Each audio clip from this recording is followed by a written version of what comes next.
I think when you're growing a company in general, like you have to be able to execute. And the way that I see that is sometimes you have to fake it till you make it. Sometimes you have to tell someone you have a product, and that's how you scale, by the way. You tell them, hey, I have this product, and they purchase it, and you know what you say? Guess what? We actually aren't ready. We'll give you 20% back, but then we should build it. Why business school? Like, why is that the logical path for you? You're like, I'm crushing it in poker right now. Yeah. Why that? So I always thought of it like, it's not something I'm gonna leave. It's just not gonna be my primary modal to making money. Yeah. It's actually gonna be my disconnect. I mean, there was a lot of good in business school, but also probably another thing is I could have just said, you know what? I'm just gonna start a company. What was helpful on the sales side? What makes you a good salesperson? I don't know if this is gonna be good or bad, but I compared to dating a lot. I think the World Series of Poker helped a lot, and just poker in general, and I still play it here and there. You have to have a gut for certain things, and gut to me is like you see pattern recognition, you see certain things, and you calculate, and that's analytical. Yeah. We do, I think, have the best platform for texting automation, texting chatbots, you know, all that stuff around that. I remember at BloomNation, when we got to 1 million, we celebrated. Did you? Yeah. I remember here, we didn't even think about it. I think the worst thing you can do culturally is have someone that can be somewhat cancerous to the company. It doesn't matter how much revenue they bring, that's a disaster. And this is one of the takeaways I'll tell the people listening. You have to have no backup plan.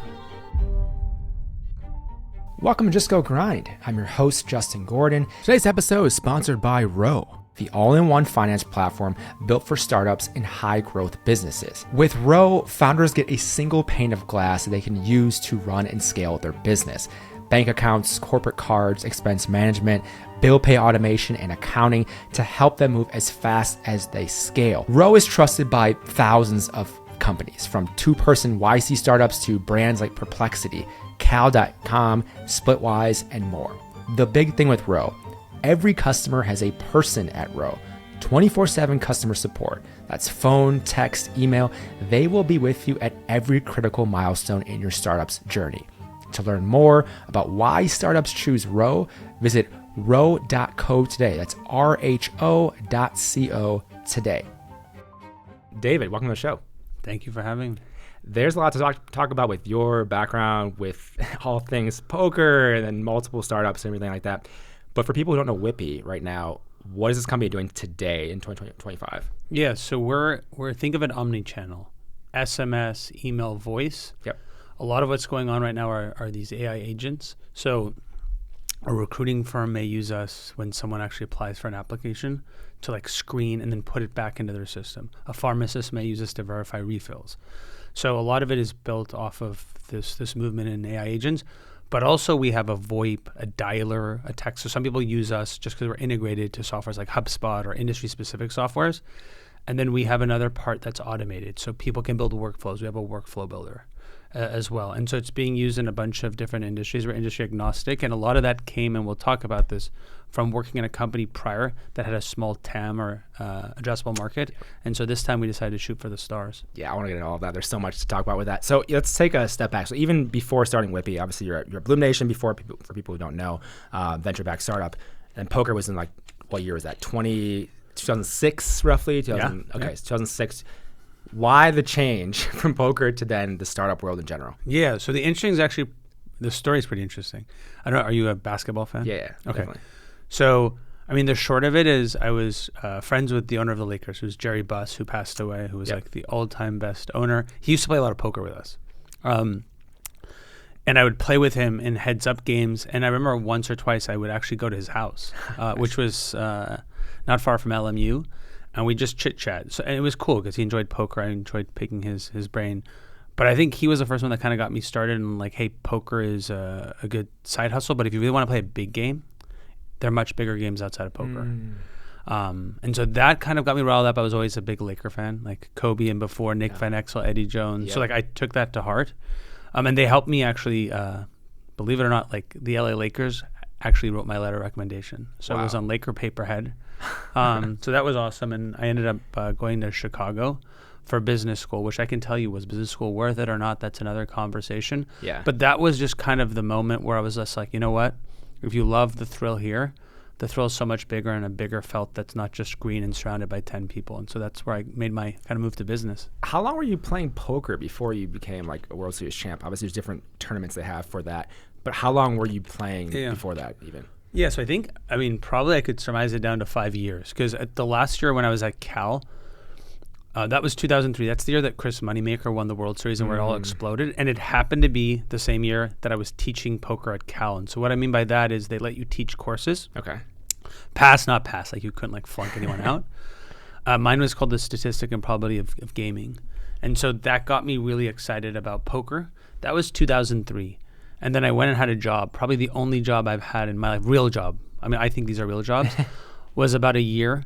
And then in 2005, I started going pro. 2006 is when I was ranked top 5. So that was like my big year, but I still didn't have the bracelet. And I won in 2008. And right after I won it, I started applying to business school. What?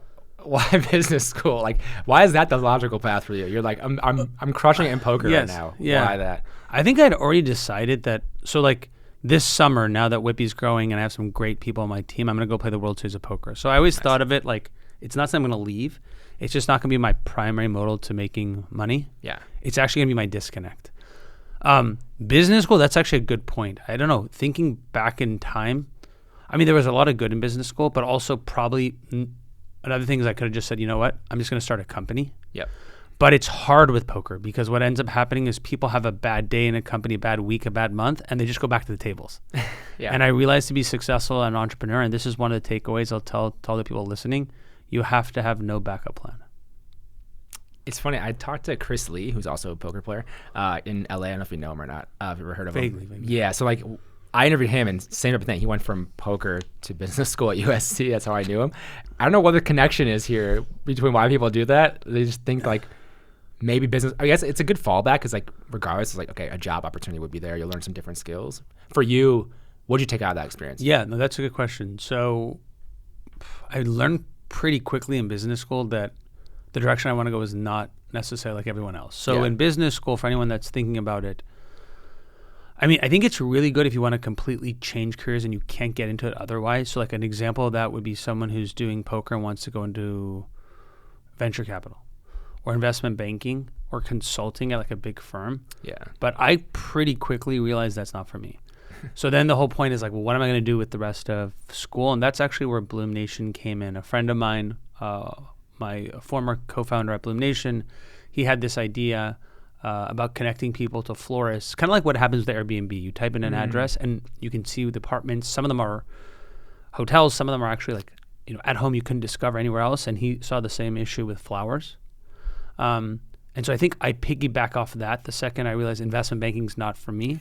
And that's kind of where BloomNation was kind of born as well. And that's kind of where we scaled it in business school. And it made school much more fun. Like, to be honest with you, it made it more practical. So like the first year I was like in investment banks, going to networking. They called them crop circles where they like surround you. And it just wasn't for me. I would just tell you it wasn't for me. Where some other people, they may make that switch from poker and it's great. It just wasn't for me. I realized quickly. So when his name was Farbod, when he and Greg, who are my two co-founders, former co-founders at BloomNation, mentioned, hey, we're thinking about doing this. Do you want to jump on board? I was looking for something different in business school. So that's kind of where... You're like, perfect. Perfect. And that's where it was born. And I think that motion, that rhythm of figuring out how to scale sales orgs and go to market kind of has been helpful ever since. I want to go into the early days of BloomNation because it changed name as well. People who don't know already, but it changed names after... At some point, I don't know, what year was that? Did it? Right after I left. Right after you left. Okay, so right after, literally right after. Yeah. Early days, getting customers, figuring out what this product was going to be. Tell me more of that, BloomNation, because you guys also raised venture capital, which is a whole juxtaposition from what you did now with Whippy. Tell me through early days of getting BloomNation off the ground, at least. And that's a good conversation, like venture versus no venture. Yeah. So there's actually an interesting story that's true. So when we were starting BloomNation, I was at business school. And none of us are technical, so we needed $50,000 to get the first MVP going. Yeah, and that's actually where I went to Commerce Casino. Amazing. We're just sitting at my apartment, mocking things up, and I just like looked on the Poker Digest, tournament at Commerce, first place $50,000. So it's a little bit like a movie. Perfect. and that actually ended up becoming a blessing because not only did we get the $50,000, that's been a huge thing for just like picking up the story, press, getting that out there. So that was BloomNation, and then I think like, what did that look like? I think I will just tell you, I had no playbook. Like I ran sales, one of my other partners ran product, one ran operations. I'll just tell you, we just hustled. So like, and that's something that I think here, and I think that's like a lost art. So there weren't a lot of SaaS companies back then. So it kind of like predates us, but that was 2012, 13 that we started it. I'm like, yeah. So at that point, that's a decade ago. Like actually at that point, SaaS companies didn't have as high a multiple as marketplace companies. That just shows you how far back it was. And we got lucky. We got some customers. The one takeaway I learned from there is we went B2C, which means, we're like trying to push BloomNation.com, this like marketplace, but we realize there's more money in B2B sales, which is like, while we're talking to the florists, oh, you need new websites, you need new marketing tools, you need that stuff. And that was more my strong suit. I wasn't ever like a huge growth marketer. I wasn't the best at brand, but I was really good at calling people and convincing them to do stuff. And so that's when the venture companies came in, and it was lucky. We had like some really good companies like Andreessen Horowitz and Spark Capital, and we scaled that. And as you said, we scaled it. And then as I left, which was a little over 4 years ago, they rebranded to the Promenade Group because what they wanted to do is do BloomNation, but in a whole bunch of verticals. Like they want to do it in liquor and in restaurants, but that became crowded because there were other players there. And so that is a learning I took to Whippy. When Jack Kennedy, who's my co-founder there, we started this, he was an engineer at BloomNation. I think we had like this insecurity that like we didn't want to be a company that we got to this point where growth was capped. Yeah. And so, and we'll talk about that. We did the opposite. We decided to just go for something that's so vague and so broad that there was a different problem there. It was just like defining your messaging and your market. But that's what kind of excited us. With BloomNation in the early days, especially, you mentioned the sales side of it. You were good at the sales side. And that's something every founder obviously has to learn, or they either have to find someone who's that side of it if they're a technical founder as well. What can you say about the sales side of startups, things that are helpful for you in those early days of BloomNation? We can talk about Whippy after as well. But like, what was helpful in the sales side? And what makes you a good salesperson?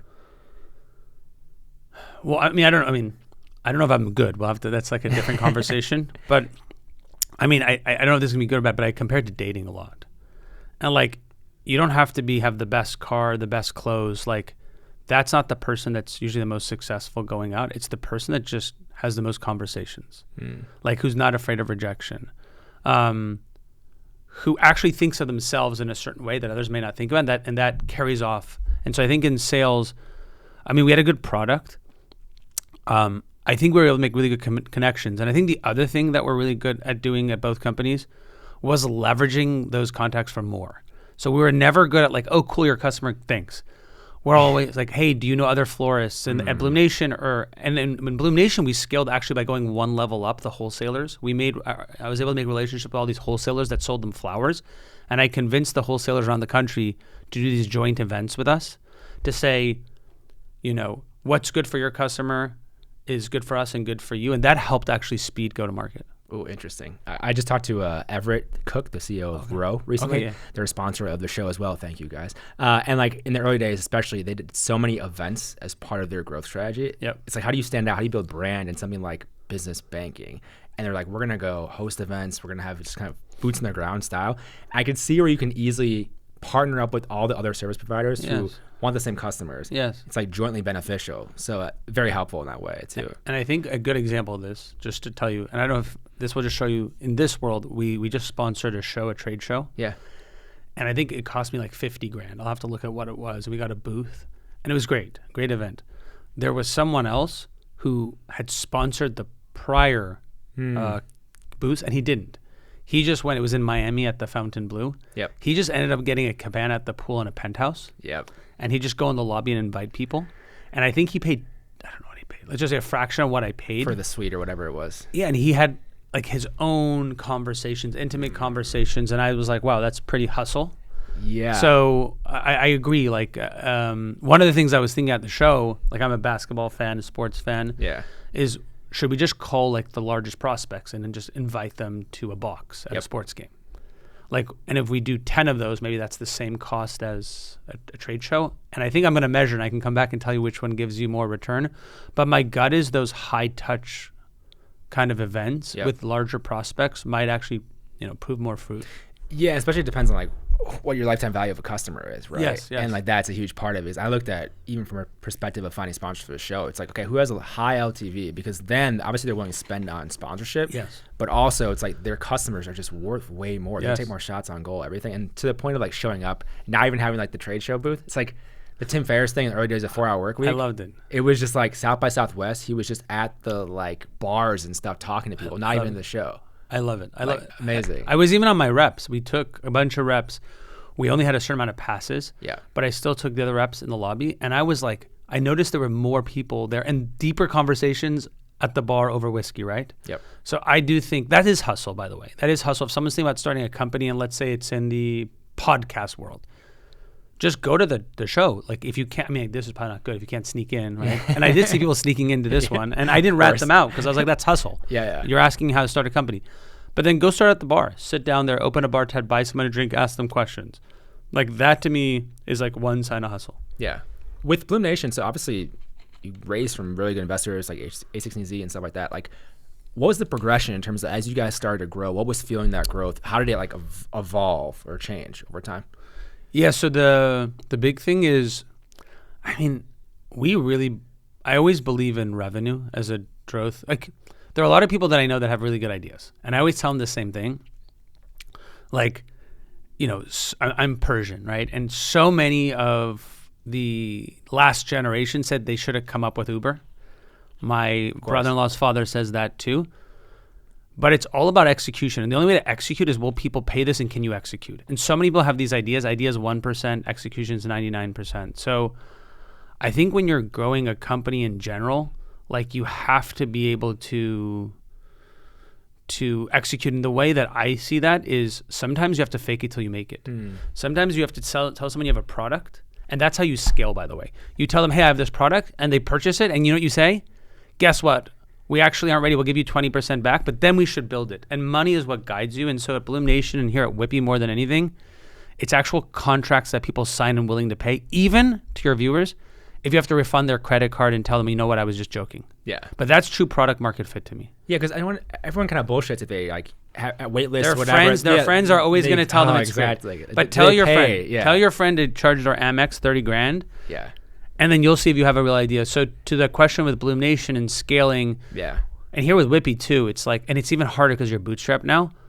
We make sure that we're building the products that actually will drive ARR growth. Yeah, that makes sense. Yeah. Otherwise, it's like, what are you doing?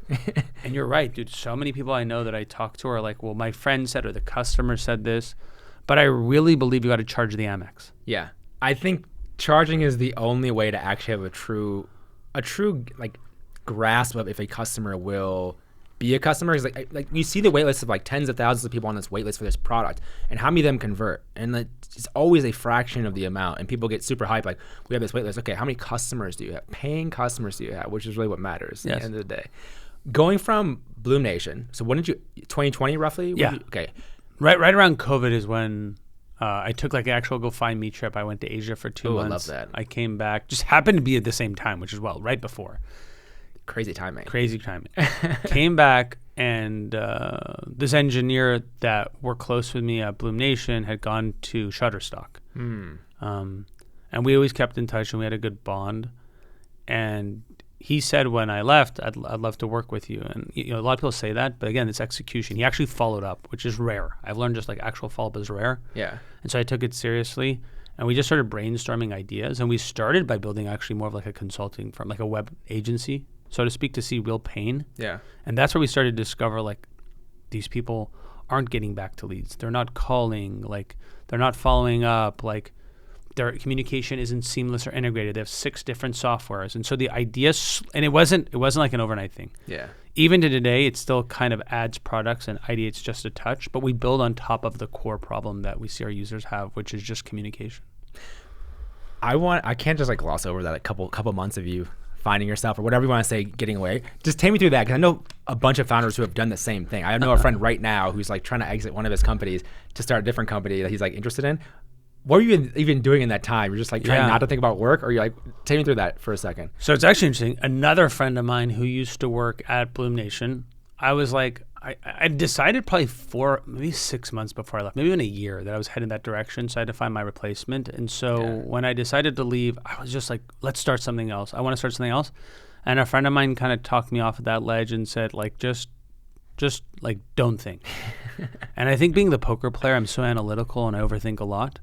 And so the only thing I did is I just bought a one-way ticket to Tokyo. That was it. And I was like, I'm going to go for 2 weeks. I ended up going for like 2 months, and I traveled around Asia. But there was the surprising thing is, although I had some thoughts, I didn't go deep in thoughts. I think it was just like, honestly, just like to recharge. Yeah, it's funny. It's the same thing that Sam Altman talked about after I think his first company, where he's like basically saying if you can take a year off in between something and like actually think about the idea you want to start and spend way more time on, it's worth it. Yes. And obviously he did a bunch of different stuff since then, YC as well as OpenAI and stuff. Yes. But at what point in that time period, that 2 months then, were you like itching to do something else, or like how did that progress? Well, here's the thing. I think one thing in my case that's unique is I was itching to get back and just do it because BloomNation hadn't exited. Right. So it wasn't like I could say, hey, and I think it looked like something where I was like, oh man, but it ended up becoming a blessing because going back to you have to have your back against the wall, no backup. Like I had to make this next thing work. And so I think it was like within a couple months of getting back where we started. I honestly, the only thing I really had going for me was Jack, who was my partner, and we just decided we enjoyed working with each other. We didn't know what we're going to work on. Yeah. And some could even attest that we still don't know what we want to work on. But we just knew that we wanted to work together, and he took more of a sales-driven engineering approach. Like he would jump on calls, he'd talk to people, and that's such a blessing. And I think that's also another thing that's been very helpful. Like with BloomNation, I couldn't be more thankful to the co-founders I had there because they dealt with my insanity, right? like you're coming as a poker player. But I also think not having an engineering background, and I'm no engineer. I don't have a line of code in me, but I think understanding like roadmaps and prioritizing products on my end and working with someone who is a true engineer and understands architecture and like investment, like that is probably the ideal partnership for starting a company moving forward in today's world. Yeah, that makes sense. So for Whippy then, in the early days especially, you raised a decent amount of money for BloomNation, like 25 million, something like that, from top investors. How did you even think about that for Whippy? I mean, we just day one said, again, going back to the fact that we hadn't exited, I had these own personal insecurities. And like in the end of the day, I think there is something to be said about the startup fairy tale, which is like, oh, you see these people that cash for billions of dollars and that's the only thing you look at. And it's like poker tournaments, only thinking about winning, which I was lucky enough to do, win a World Series of Poker event when there are 3,000 people. But I think also looking at other outcomes that can change your life is super helpful. So the common thing that kind of just got me thinking is like, you know, if you raise venture, anyone does here, and you raise all these rounds of funding, you have multiple people and you bring in managers, like you end up, even if you sell for like let's say $1 billion, in the end, these founders are, and believe me, I'm not complaining. They're walking around like $50 million, which is awesome. Phenomenal. I'm not saying it's not, but the odds of that, if you want to be like a poker player, are very low. But if you bootstrap something, you drive it, like, can you get acquired for $80, $100 million? Like, that's a sweet spot, and you just own the company, or you and your partner own the company. That's a much more realistic outcome to get to that. Yeah. And I'm actually not saying that's where you'll end up. But if you start to think like that from the beginning and build that type of mentality, you probably are going to get to $1 billion regardless. Yeah.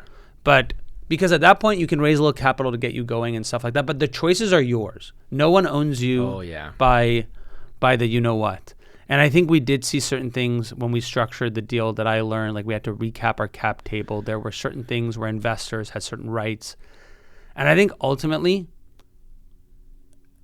you making correct decisions. So like I think when someone gives you, and this happened to us, like someone gave us $5 million, and I do agree the events are one thing, but we went crazy on thinking about getting an office and the office furniture and all that allure. And I think when you start the company bootstrap, you think like, I'm just going to make this up, your dad's generation. Yeah. And you think about someone who started a business and all they care about profitability, and it changes the way you think and make decisions. And I actually, to be honest with you, I prefer it, and it kind of makes you start to have a lot more respect for people in private equity. Because you think about like how they restructure companies and how profitability is the most important. And I think that has been one thing that when I was in BloomNation, all I was enamored by is venture capital. Yeah. And I think now all I think about is more like the private equity world. And that's the distinction I have between those two worlds. I feel very lucky to have a taste of kind of all of it in terms of what I've seen, having been at a venture firm, having interviewed 350 some founders now at different things. Like even yesterday, so at the time of this recording, let's see here. So yesterday, as of this recording time, I interviewed Tim Huelskamp from 1440, and he's a former PE guy. 1440 is doing 21 million in revenue with 21 employees. Yeah. Like more than 21 million in revenue. And like he comes from PE world. He's like, we're going to bootstrap this thing. Yeah. He put some of his own money in, I think like 125K maybe to start with. Yeah. And he raised some debt instruments and a little tiny equity kicker. So he owns now like 90+% of the company and they're doing 21 million in revenue, and they just keep reinvesting in the flywheel of growth. That's phenomenal the dream. That's the dream. Yeah. So like when you're doing that with Whippy, tell me like how long was a time frame was it between like having this idea for the company and bring in money, capital, like in terms of like revenue, like what was that time frame? Like, product to market, yeah. So that's a good question. So I mean, I put a little bit of my money on. Yeah. Very little.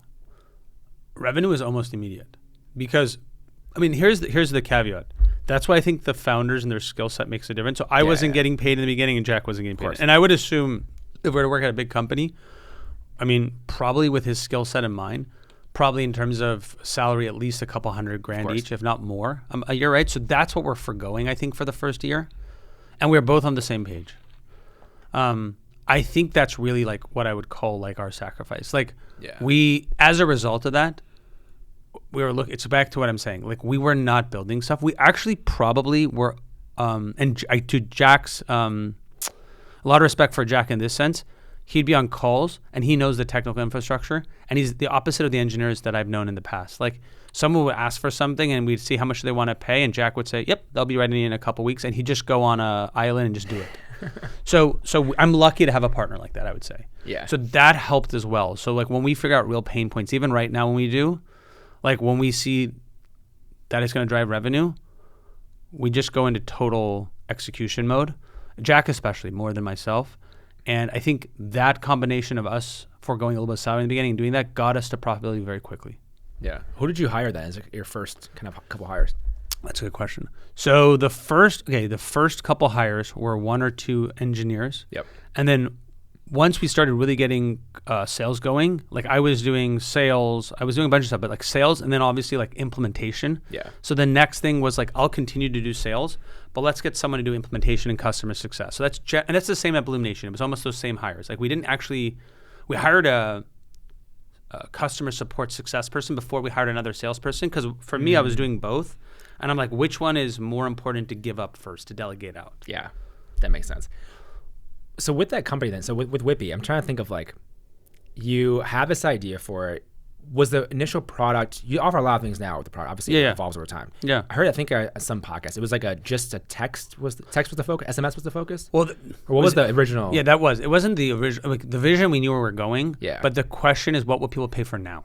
And what we realized is on the paradigm of email, voice, and text, if we added some pretty cool features, the people we're talking to were willing to pay right now for text. And also the other reason why texting worked well for us, and I don't want to get into all the details, but there's this regulation that changed with the carriers called 10DLC, and that made texting price go up. And so if you're going to pay more, you want a better software. So that kind of was like a good thing to happen to us, and to double down in texting, because I think we do have the best platform for texting automation, texting chatbots, all that stuff around that. And so that change in U.S. regulation actually helped us capitalize on the SMS, I would call it chaos. And then when we got customers in, just for texting in the beginning, we'd work, and I'm saying like hundreds, right?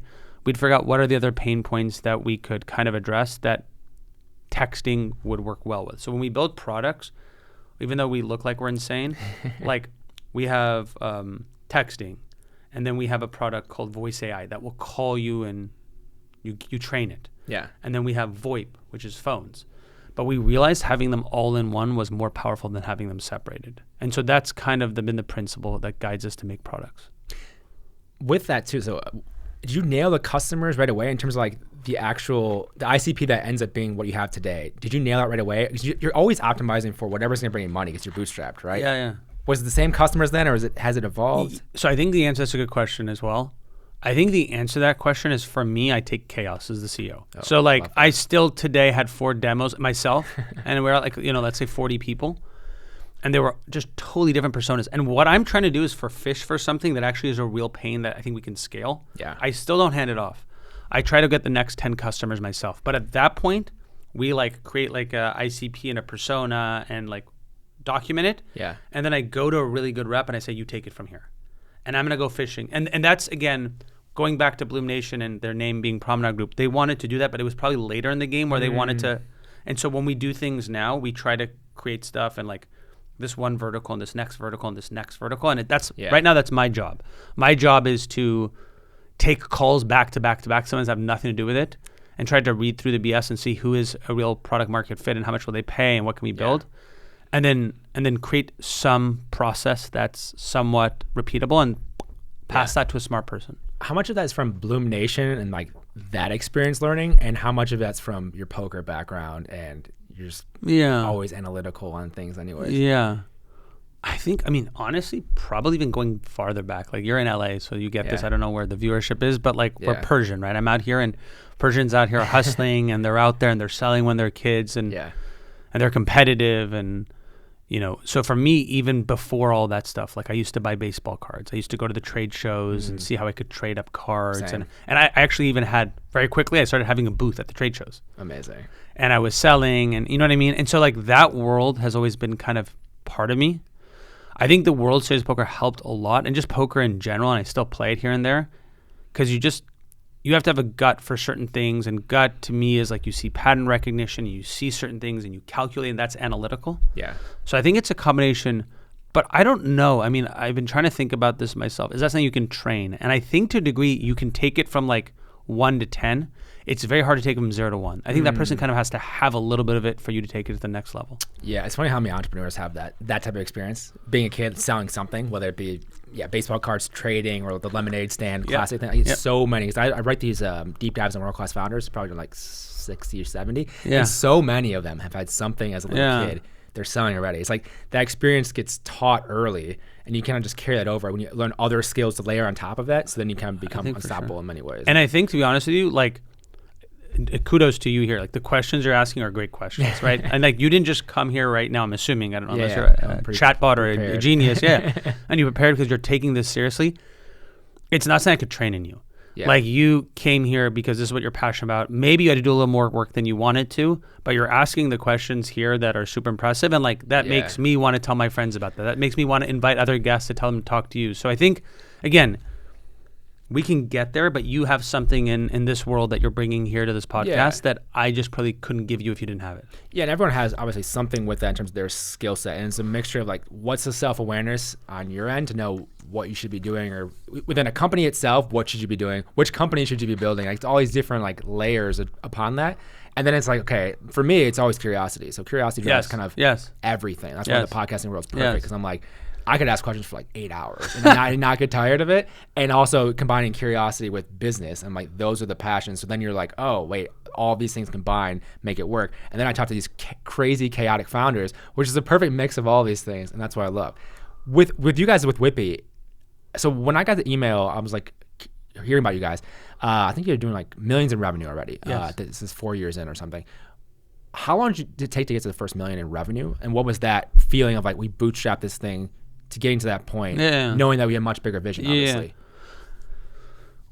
I remember at BloomNation, when we got to $1 million, we celebrated. Did you? Yeah. I remember here, we didn't even think about it. You're like, all right, on to the next one. Didn't think about it. Like, we didn't even think about it. When in our Stripe account, it passed.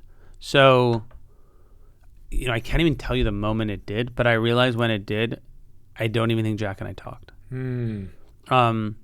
I think how we got there is, so similar to BloomNation and to anyone that's starting a company, you probably have to get lucky and hit a big fish somewhere out there. So in both BloomNation, here with Whippy, we've always been lucky to get like an early client. And that's why I'm saying I still take those calls that you never know. Think about, like, imagine there's I'll just take this, like a podcast studio that needs automation or whatever. And all of a sudden you start vetting them. You're like, wow, this company is huge. And they're interested in what we're doing. You generally need to, And the only way to get there is just lots of conversations. And by the way, the big fish that we hit here, so to speak, was a cold email I sent out to a bunch of people. So you still need to hustle. You still need to cold call. You still need to email. You still need to jump on demos. And I think one thing that Jack and I do a good job of here, that I wasn't doing as good a job at BloomNation when I left, is we still do those actions ourselves. Yeah. And if we can make a call, if we can make an email, if we can go to a trade show and talk, if we can still sell, then no one else can think that they're above that. Yeah, that makes sense. With Whippy, what do you want this company to be? Because you've done the venture thing already with BloomNation. You bootstrapped this from the beginning, maybe some of your own money a little bit just to kind of survive. But like, where are you trying to get to with this company? So I think we can get to 10 million pretty quick. Yeah. But I think when most people start and that's what I'm saying, like, I don't know what that number is. You know better than me, but like when it's 10 or 20 million, you have good growth, you have a big addressable market, you have good net retention, those stats that people care about. Like you finally get in that breadth of conversation where you can get closer to that potential exit, but I don't think that's what we want. I mean, it's just good to have that option. Yeah. I think Jack and I want to just continue to work with each other. And as we build more and more products within this ecosystem, we think, it can be a $100 million or $1 billion AR company if we execute correctly. When we talk, the two of us, we don't actually ask if that's a possibility. We're just like, will we execute on, because someone will. Yeah. And so I think that's the direction we want. And the way we set it up is to do that, because even if it doesn't, guess what? That second option is probably not going to be that bad. Yeah. But we do think like that. But I've convincingly learned myself that you don't need as much venture as you might to get there. And this is a hard company, by the way. Like it is like we have VoIP, we have email marketing, we have email sequencing, we have SMS, we have AI chatbots. Like I would never have thought we could all build all of that without raising venture. Yeah. There are things that we've done that are very creative. And that's what I'm saying. Like I've pretty much built and trained a success team that's based in Argentina, who I love. And I call and it's like we talk about football, we talk about poker. Love it. But I had to do that because I just couldn't afford to actually do that here. I totally get it. So there's stuff like that we realized that we had to do to get to this point. Yeah. But I think that just made us better. We can't just like gloss over that, because I think it's important for any entrepreneur trying to be scrappy as well. It's like, what other creative ways have you grown this company? Because I'm willing to share how much revenue you're doing today. Probably we're doing, I would think we're somehow probably close to somewhere in the $4 to $5 million.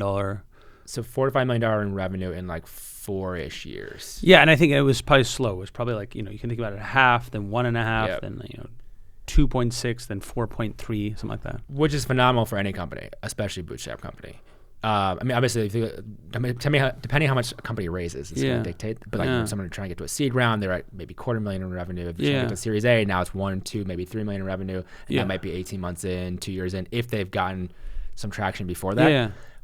But I'm always curious about that, because like this company can get much bigger, obviously. Are you ever going to raise money, or are you going to continue to bootstrap? Well, I'm convinced we should have been farther along without money as well. Sure. Like there are probably things that I think we could do to actually grow that faster, and that money isn't a constraint. What are the things then? I think on the sales go-to-market side, I think as you scale, you always have those scaling problems, but I think it could be training, it could be like more documentation that we should have kind of put together, probably doing partnerships earlier. I think from our sales side, I think honestly, like still being a little scrappier. Like I'm telling you, like, and I just talked to the reps today. We were at a show in Miami, and I said, hey guys, how can someone walk by you with a badge that says they're a prospect and you just let them walk by? Yeah. I was like, if we were back in the day and we're at a club and someone walks by, that's never going to happen, or you can't sit at my table. And I know that's a effed up way to think about it. So, it's kind of... What are you, a founder or something? Yeah. But I'm just saying, like, that to me is money. And they're walking by, and we have a really good product. And it comes more from the sense of like me thinking 2 or 3 years ago, we had none of this stuff. Yeah. And we still got revenue. So, and I think also on the customer success side, like getting cross-selling, like there's a whole bunch of worlds. We don't even have a marketing team, right? SEO, it's all outbound, so inbound. So there's so much more I think we could do. Yep. To your question about raising money, there might come a time. I mean, it will always be about two things as a founder. One, the expected value. Like that's a poker thing, right? Oh, of course. So like if we actually took money and that could supercharge or probably help us buy a company that would do that, that makes, total sense. Yeah. And then the second thing is optionality. Like, does it increase our optionality? Does it decrease it, right? What are the terms on the term sheet? So I think all those conversations are real conversations to think about, but I think you raise when you really have to supercharge the business, not just when you want to or when you think it's cool. Yeah, supercharging the business, and also depending on the market and situation, that you need to do this for a certain opportunistic reason, and if that aligns with what you're trying to build and what you're okay with. Because like I just talked to Sean Sheik from Pivot, so formerly Pivot CMO, now he's managing partner at Atlee. They've done $300 million in deals. They've acquired 13 companies since 2021 when you guys started as well. And talking to him, like I was like, what do you want now? He's like, I'm optimizing for freedom. Like he was on the cusp of buying a winery and just chilling out. That's the and dream. Instead, like a deal came through. I'm like, fine, we'll do this deal. Which then him and his business partner were like, should we do more of these deals? That was fun. And that's how it kind of grew. But he's optimizing for freedom. You talk to like very polarizing. Elon's not optimizing for freedom, obviously. Yes. Yeah. But like there's a whole spectrum in between that. Yes. What are you optimizing for? What do you care about as you're building Whippy? I think it's probably a combination of the two, right? Like I don't want to not work. So like I work a lot. Jack works a lot. Our team works a lot. Like that's what you subscribe when you come to work with us. Not to the point where you go crazy, right? So I think my dad said it best. Like my dad's a doctor, he's a gastroenterologist. He's just getting to his 80s. And I even said like, oh, if we could just, retire, would you? He said no. So I do think that like that's not what I'm interested in right now. Yeah. Like even if we did get 50 or 100 million, we bought a house and stuff like that, I'd probably get bored as shit. Then what? Yeah. So I don't think that's it. I think it is kind of pushing towards a vision. And I think, again, just like simplicity is like the people I work with, I enjoy, like we're in a good place. I think it would be cool to have a little bit of balance at some point, right? Sure. So that you can think about a family or you can think about other things that are important or spending time. So I think like a touch of freedom. But I also think I just want to continue to scale this, I would say. Yeah. And with the people side of it, you mentioned before, like, okay, if someone's at a trade show, walks by their potential customer, don't let them just go by without saying something. How do you vet for hiring that person? I think what I learned, so it's hard to, and I feel for our reps. Yeah. Because I come from a sales background and I just believe in just straight beasts, Yeah. right? And by the way, like, it's not even necessarily, I think, like some of the best reps I've ever had are females who have a good sense of just going up and knowing that. Yeah, I think it doesn't matter. I think in the end, it's hard to vet for that. What I did do this time that was really cool is I decided on someone's first day that we're hiring just to bring them to the show. And that was awesome because we actually noticed they had as good conversations as like anyone there. Like they didn't know as much about the software. Sure. But I would look over and I would be like, dude, I don't know if he knows or doesn't know, but he definitely is portraying that he knows. And people are listening, right? Yeah. And you could see the conversations and people are laughing and you come from poker where you can understand that world and body language. And like that was a good first test, I would say. So one of the things I've been thinking about since then is if we have any type of event, just bring a rep there. The second thing that we do at Whippy as well, which some people do, some people don't, is that now we start a lot of people on contracts. So like there's a new sales rep we just hired, I think yesterday. He's got a 1-month contract just to see and just to make sure like, hey, is this a good fit for him and for us? Yeah. All the engineers we have start on a trial on a project. Love it. So that's another way that we try to like find that out. I think it's difficult, but you generally tell right away. Like I've had some hires where in the first week I was like, Jack, oh my God, this is gonna be amazing. And I've had some hires where in the first couple weeks where I was like, wow, there's so many red flags. I'm like, but you have to be better at hiring, but you can't be afraid to let people go and move on. And that's something I think we've learned. You have to kick yourself because you're the one that hired them. So that ultimately falls on you and you have to ideate. But I think the worst thing you can do culturally, and I'd seen that before at our old company, is have someone that can be somewhat cancerous to the company. It doesn't matter how much revenue they bring, that's a disaster. Yeah, that makes sense. So one thing you said before too, your team is distributed. What's the makeup? Is it like in US and LA versus like Latin America? Because actually I hired a writer for the first time for Just Go Grind, and she's in Buenos Aires, and she's phenomenal. And I'm like, this is insane. Why not think about this earlier? Yes. And more companies are probably thinking about that. Yes. How are you thinking about that with Whippy? Well, first of all, just to show you, just talking about Buenos Aires, there's a girl on our team. She actually had to come to the U.S. We flew out her. So today, just 2 hours before I met her for the first time. Oh, wow. She's from our team in Buenos Aires. I'm going to Buenos Aires next month for 2 weeks. I mean, you have to invest, I would say. Of course. And there are other people in Latin America. So a lot of our support's in Latin America. A lot of our engineering, actually all our engineering is in Europe. It's mainly because my co-founder Jack's Irish and he's in Ireland. So when we started this, he was like, "Oh, I'm going to live in LA," and then he's out there living with his girlfriend now, fiance. So congrats to him as well. And so that's where the engineering, and then the sales usually, and some of the C levels are usually they're here in the U.S. I would say my dream would be to have an office. So even though we're distributed and some founders are here saying, hey, I love the distributed work, you get better talent, which is true. I think that is one advantage we had at BloomNation. Like sitting there and being able to talk to people and see people, I think is something that's super valuable. So at least with sales, I do think sales is huge. Like you're getting rejected. You don't want to be like by yourself getting those cold calls. That's miserable. Yeah. So I think for sales, it does make sense, hopefully in due time, to have an office out here, or maybe 1 or 2 offices in the U.S. where people sit next to each other. That makes sense. Yeah, there's so many opinions on that. It's like whatever works for your company. Because I mean, like I said, I just talked to Everett from Row, and like they're very much in person. Like they love that culture. Then I talked to Tyler Denk a couple of years ago from Beehive.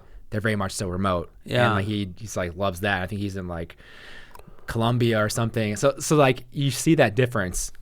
There's no right answer, I guess. But my caveat to that would be what we're doing, which is good, is like we decided instead of distributing in Latin America, we have an office in Buenos Aires. And there are 8 people there, and they work together. And instead of distributing in sales and engineering is, for example, based in Ireland. So even though there are pockets of like 6 people, so I think it's like more of like a hybrid. If I had a dream, if you told me, hey, we could have all this company sitting in LA with me, I would choose that over anything else. Like I don't want to BS you.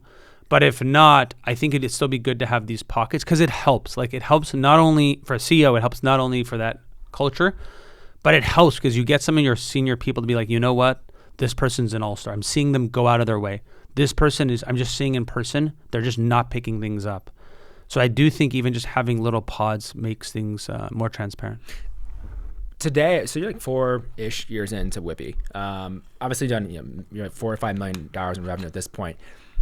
What's the biggest challenge that's like next for you in terms of building this company? The AI has taken off over the last few years, obviously. Like, I don't know if that has a tie into it, but like, what's the biggest challenge you're thinking about today? So I think the 4 or 5 million, actually surprisingly, we just debuted our AI agents. We just debuted VoIP right now. Like we haven't even charged for it because of our clients. So I think the first thing we have to do is take that 5 to 10 within our own client base. Like we should. Like we're putting all this stuff out. We're just coming out with it. So I think upselling current customers and making sure the product's stickier and gives them more value is a quick way to get to 10 million. Yeah. Without ever selling a new person. I think the other thing is just like marketing and messaging. When you're doing VoIP, when you're doing workflow automation, when you're doing these AI agents, and you're doing them in other industries, I think you have to get really good about messaging and marketing, which is not something I've done a great job of. And I think a lot of that will come from some branding and like honestly just getting these trade shows, putting in more face, listening to your customers. And then I think scaling kind of unit economics of sales is going to be something that we have to get really good at. So for those that don't know what that means, I mean, you want to add 10 people, but you don't want to just get, if you want to double your sales, you just don't want to get 30% more revenue. Yeah.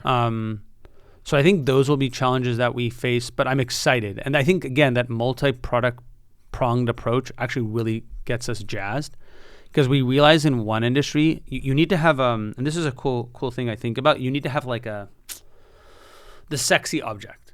So in one industry, it's actually SMS. It's crazy. In another industry, it's like integrated VoIP with transcriptions and call recordings. And another one, it's AI agents. And all you need is one to get them in the platform, and then you do the rest. You upsell them inside. And it's been so awesome to have these different products. I've heard of it before. Like someone's called it like compound startups, where you have these different products. I think Rippling is the one where Rippling has HR and device management. And when we saw that, a lot of investors said that's a bad way to go. You need to be focused. You need to be really good at one vertical, one product. Okay. Like that's the way that at least investors thought a couple years ago. And back to when BloomNation. And I think Jack and I just like shrugged that off. And we said we're going to do a whole bunch of products well. And if we do this correctly, it's going to be dream for scaling. And so I think we're in that position now. And again, I have to take my own advice. It's all about execution. Yeah, which is everything. Obviously. The Uber idea you talked about before. It's funny because So I went to USC for business school. Yes. And met some very interesting guest speakers. Yes. One of them was Travis Kalanick. Oh, wow. And so it was like, and I've seen the shows and all that, and I just get excited because I think he's like a tremendous executor. Yes. And if people see how he executed with Uber, going city by city, the strategy involved and all of that, you're like, you could never build Uber. Like someone else could never have done the same thing. That would have been hard. So I want to throw a shout out to Joseph Amin, who's my brother's father-in-law. I just think it was going to be hard for him to keep up with someone like Travis, right? Yeah. So, but they have the idea. But no, I think the it's just insane. I think at the end of the day, when these people exit and they're sitting there, no one else, it's like that iceberg thing where you see that one little piece, but there all this stuff. The iceberg's probably much deeper than that poster shows you. Yeah, no, I agree completely. One thing I'm curious about with having built this company after BloomNation and playing poker before, like, how do you learn today in terms of like becoming a better founder? Like, do you have a peer group? Is it books? You're a voracious reader? Like, just how are you learning, growing? What was that for you? I think that's a place where I need improvement. So I've heard, I wouldn't say I've taken advantage of it, but I've heard a lot of people who have like career coaches or executive coaches. That's helpful.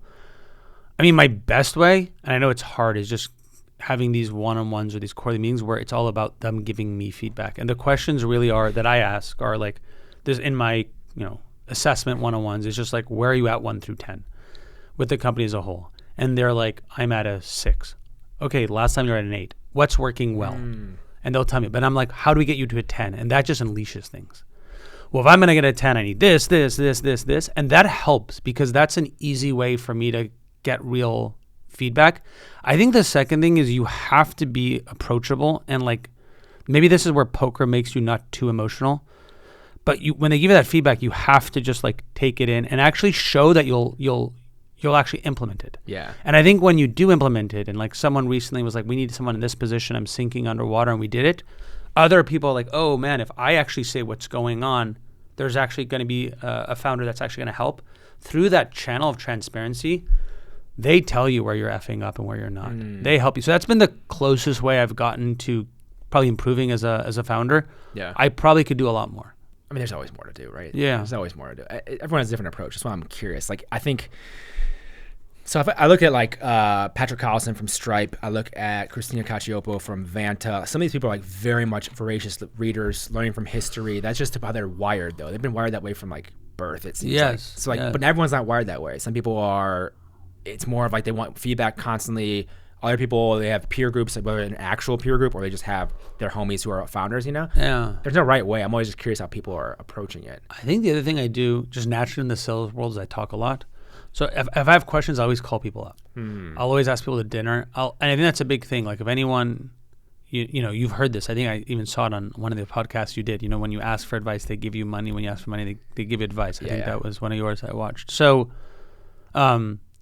like I just think if you go out there and ask someone and just talk to them, things are going to happen. Yeah. Like people don't know like how important that is to just have real conversations and not be pushy and ask people for advice. And I think that's something where I'm good at, where just like I'm used to just like picking up the phone and dialing. And that's one of the core values I would say at Whippy that I've implored, even though we're an AI automation company. Yeah. Human touch is really important. And from our support to sales, I always tell people when they have a question, whatever, like pick up a phone and ask someone. And so I think on this side, one thing that we, people do to kind of get that feedback loop going and just get more information is just calling someone and actually just talking to them, which sounds insane. And I think for me, when I look for guidance and help, sometimes I call former employees of mine. Like this weekend, I was redoing our comp structure and I was like, what do you think about this? What do you think about that? That works. It helps me, yeah. Well, especially having been in the game before. Yes. You can rely on that. You've been in it, you've raised money, like you've done enough where you have that cachet to be able to do that. But the thing is, in poker, there's so many books, by the way. Yeah. I really only read 1 or 2. What'd you read? I think I read at that point, like there was like a Doyle Brunson's Super System books, and there was like one other.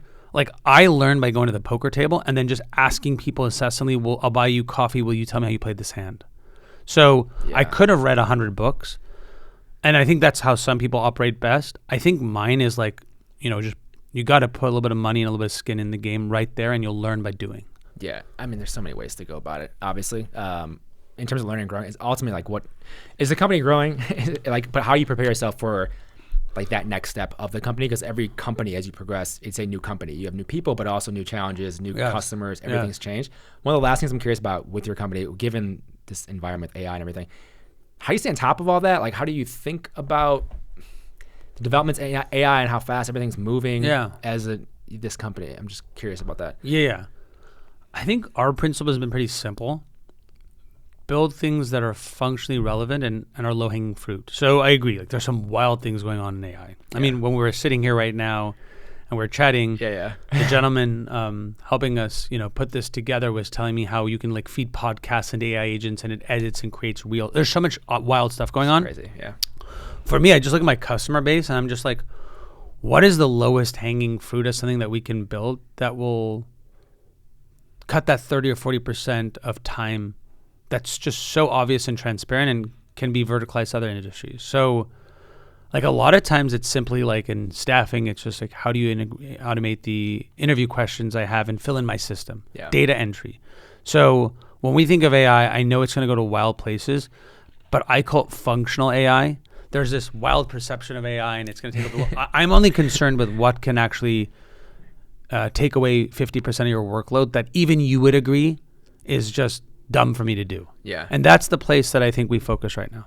Yeah, that makes sense. Like useful applications that's for it. your current customer. It's funny because I talked to... Going back to the Amex, will you pay for it? Well, right. And like I talked to my former boss, Gail, at Vitalize, and that's like she always is preaching that. It's like she sees AI companies all the time, obviously. She's an investor. It's like, does this help someone? Are they going to pay for it? Like there's so many things that people get like, oh, but it can do this. And it's like, okay, and? And I think the funny thing, maybe I'm wrong. What's Gail's last name? Wilkinson. So she actually was a classmate of mine at Booth. Really? I think so. I think Gail that's was. Hilarious. I think we'll have to look that up. Oh my God. Yeah. Well, that's the thing with AI and these things though. The practicality of that is super interesting to say. Okay, and we see it now because if you're on Twitter at all, you can see all things being built that you see the outliers, right? So yes. Some things that take off and get to 20 million revenue like 3 months or something. Yes. Crazy, right? If they solve a problem and a need. What are your thoughts? No. So I'm seeing this. I don't know if people watch it. I'm seeing this revolution now with these like AI SDR softwares. Yeah. And those are the ones where I think, and I'd like to speed ours up. I'd like to go 5 to 10 to 20 really quickly. But those are the ones that like in 8 months are at like 20. But what I've seen at least is the retention of a lot of those softwares isn't great. Yeah. Which is a whole other discussion with AI. And also as it's progressing, everyone used to think like, what's the moat within AI? And it was like, oh, like OpenAI's models and stuff, like they're gonna crush because of that. And then it was like, well, I think DeepSeek came along. And people were like, well, maybe it's not. Maybe it's not that. Maybe these wrappers are okay. They actually are useful applications of it. It's so crazy to think about with that. I know we're out of time. With Whippy though, I'm just curious, who is it for today? What's the pitch today of Whippy? Yeah, I mean, I think any small business that, I mean, right now the main use cases are staffing, pharmacy, insurance, financial companies. They're more businesses in person, I would say. So less so like SaaS companies. Those are people and that have issues with SMS communication, and we're like modularized, almost like Notion. We have building blocks. Yeah. And in most industries we're scaling, we've already figured out the perfect use case. But yeah, we continue to see people come in, and I think the real thing is more a consultative approach. So if you're coming in your insurance company, your biggest thing is people are not opting into their insurance in time. We'll generally sit with them, understand the problem, and like put a little A/B testing and see if we can figure out, how can we actually get the results they want, and then we'll just like blow that out of the water. But I think anyone in those worlds, like even my dad is GI Center. He now uses Whippy for a certain workflow. Crazy. But usually companies, I would say, you want companies that have multiple, like a good amount of users, because it's a team-based software. So that's one. I think real-world businesses. So when you think roofing, HVAC, that's the world we're kind of in now. Yeah. Still not in that world of like the Fortune 500 and stuff like that, like true enterprise. And that's where we're at now. But we built a fully open API. So if someone has a homegrown system, they're a much larger company, we can take those same best practices and workflows to bigger companies. Love it. Where do people go to learn more about it? Also connect with you if they want to. Yeah. So www.whippy, WHIPPY.ai. We called it Whippy because I have 2 whippets that are these fast dogs. Yep. So whippy.ai, and you can find me on LinkedIn or Instagram or whatnot. Instagram, but David Daneshgar. But the best way is just to go to whippy.ai. Check us out. Cool. Thanks for the time, man. Yeah, thanks. Enjoyed it. Have a good day. Thanks.